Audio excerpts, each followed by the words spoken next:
The following episode has been recorded at the Open Group Amsterdam Summit.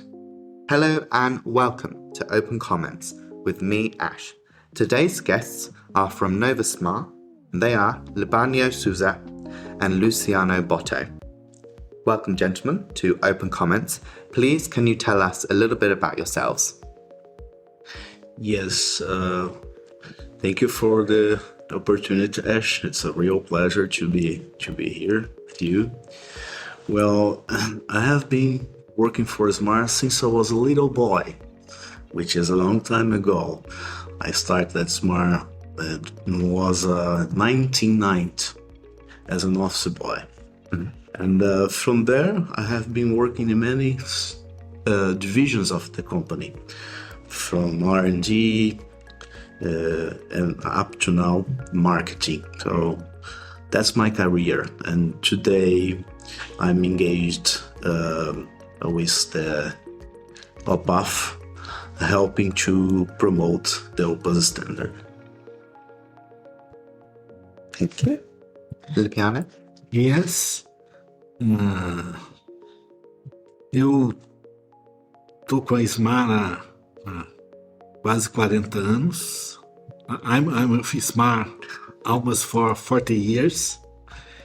And I left the university, and Smar is my first job. Okay. So one of the first tasks was to follow the field bus standardization.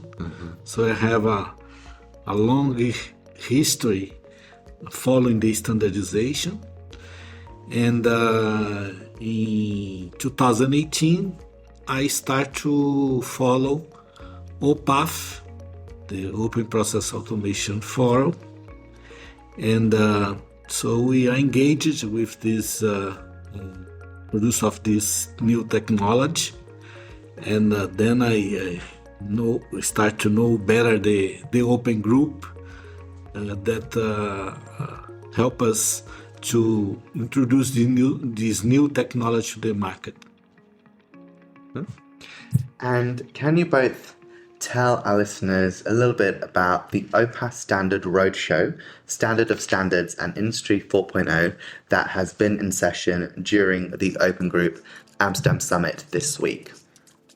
Right. Good question, Ash. That's a pleasure to talking about it because it has been a long run since we started the roadshow. We started planning it in 2022, and we announced this program at ARC in Barcelona in 2023, and we had scheduled 50 programs to go around the world spreading the O-PAS standard. And the beautiful thing about this that is not only a Smart program. We have lots of the members that join the O-PAS that is with us. For example, we have schools, universities as partnerships. We have company that join the O-PAS who are with us. For example, Intel, CSI, Exxon, Mobil, Shell, Arstol, and some others. We have other strategic partnerships in this process. For example, the Open Group. The Open Group is a great partner of us, helping us spreading it. For example, with this session inside the summits we have. So yeah, and for us, for our history, is the biggest marketing program we have. We have more than a half century history of the company, and it's also the biggest program inside of O-PAS to spread this new standard. Yes, we would like to create this opportunity for the community to try the technology. Standards, you write in papers, right?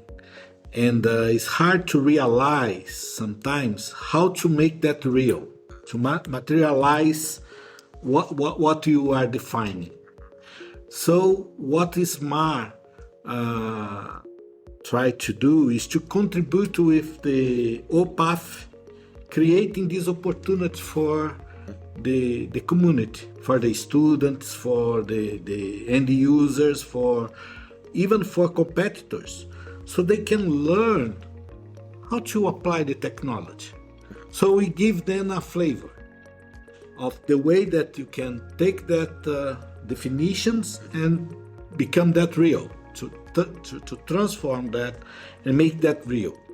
That's what we are doing. And then with this marketing activity, we give some opportunity for people to play and to build their first O-PAS strategy.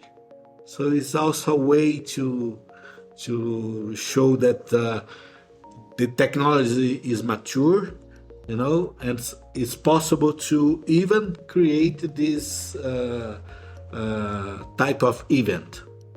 Thank you. So with what you were just speaking about, how it can be applied in different areas and to different groups, when this was first being worked on, did you have a particular audience in mind, or was it more that you knew that this standard would be used by all these different professionals and people? So did you set out with a particular plan of starting with one group and then moving on to the other, or was it always something which was quite universal in the sense of everyone can sort of use it in their different environments? So it's quite adaptable in that sense. Yeah, we have the event. We have a program. Mm-hmm. So the event happens in one day. So it's 9 hours training. Okay. And we have a limited a limitation. Okay. Of 30 people who can join it. So you can get the most of it. Okay. But the strategic thing is, most of the events we do inside the schools.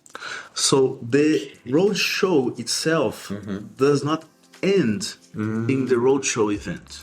Okay. Because during the event, we also do speeches for students, Okay.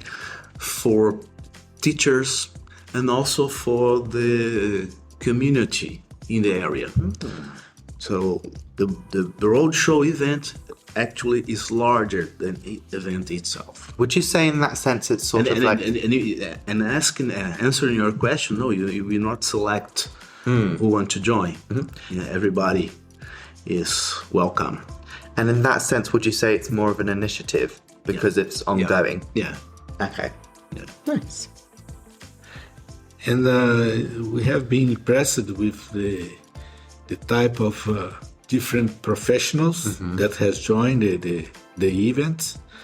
And we have a lot of engineering companies, we have students, we have the end user, we have competitors, all come together and to try and to experiment the technology. It has been very successful program so far. So we already made 25 programs, so we have 24 more to run. And you know what is good? No program. Okay, we have the base, but every event we have something new to say, because it goes together with the decisions of the forum. Okay. So always something new. So if you have joined one, Yes. it doesn't mean if you join the next two, It will it's be going to the be the same. Yeah. So it's more adaptable in that Yeah. sense? It Yeah. adapts to the environment? Yeah. Interesting. Yeah. Okay. And on that note, speaking about, moving on to collaboration, what does collaboration mean to you? So do you think collaboration is something that works best, say, in person? Is it something that works best online? Or do you think it's important to get that balance of when you can collaborate in person, it's great to have that time there, but also online, it's good to have those moments as well? Yes, I think it's very important to exchange information. You know, companies have different experience, and people also have different experience. So we need to create this environment that we can show and express the ideas and decide for a common decision. So that's something that I appreciate in the open group, this consensus that they try to read in order to decide for the standards. So that was really very positive task in the open group when I joined, because I came from other groups, standardization groups, and they do not have that approach. So I found that's very useful. And we have been successful with these online meetings with all the infrastructure that the open group provides, but the in-presence meeting has been more effective. So we have even some situations that we couldn't reach an agreement on the remote meetings, that we need to set up in-person meeting to reach the solutions. So all this collaboration is very important to achieve the results of a standard that will reach a lot of people, a lot of sectors of companies. And the open group has a real role important in this contest, because the atmosphere from the team, from the open group in general, is fantastic. It's great. So you feel good to be there. So it helps a lot in this process. Nice. And moving on to your views on problem solving and decision making, how do you break down problems and overcome obstacles? So for example, say if it's a particular problem that you faced on a project, or you faced a little bit of hurdle of a project that was a bit unexpected, do you have a particular process in that, a particular mantra that you use, or how do you go about it? Because you both seem obviously very passionate about what you do. So what I'm trying and getting at is, say when you come across obstacles or in dealing with problems, how do you break them down without being too disheartened, say if a project hasn't come to fruition the way in which you hoped it would come? As we are used to face big challenges, so we need to break them in parts and solve them, right? So it's the natural approach that we follow, right? And we used to set a group of people with different expertise and bring all that ideas to solve these small parts. And later on you can join and address the solution for the complex problem that we have. So, would you say resilience plays a part in that as well? Yes, because it's not easy to find a solution the first time, right? You have to keep going. Keep it going and try to find that solution. Yeah. But at Smar has been like that since I know the company. Okay. We are kind of, let's say, lovers. We love what you do. So, and we are a technological company, and problems are our daily life. And people are really close to each other. So